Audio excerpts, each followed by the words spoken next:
Whether your porch is a small entry area or a roomy wraparound, we'll show you how to create style, curb appeal and comfort in your home's welcome center.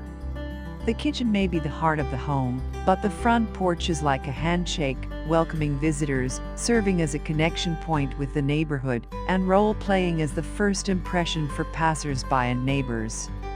And just as your handshake style is important too soft, and you come off as wimpy, too hard and you seem aggressive, your porch's style gives visitors a preview of what's inside. Creating front porch style is a simple weekend project. Some porches are little portals into the house that you don't notice much, and others are big spaces with a view. So, here are 3 simple tips to decorate your small front porch. Hope it's useful for you. 1. Brighten it up. Sometimes a front porches, especially if they are enclosed, can be dark and uninviting. There's nothing to draw you in.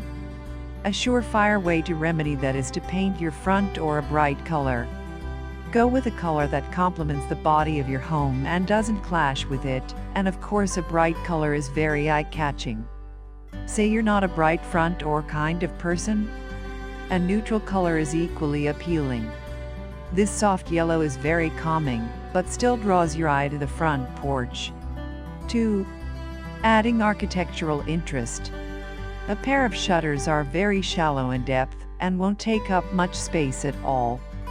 If there's room, add even more interest by hanging plants from the slats in the shutters. Give your uncovered porch some dimension by adding a pergola.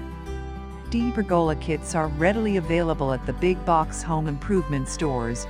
In fact, we recently purchased one and added it to the front entrance of our storage shed for exactly this reason, to add architectural interest.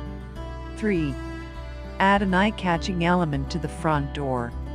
The combination of a great door knocker and oversized house numbers are just what this inset front door needed to bring attention to it.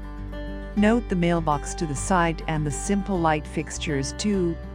If you'd rather not, there's no need to drill into your door or surrounding area to add house numbers. Add a diesel instead. If you don't own a diesel cutter, check on home improvement stores to have one custom made for you.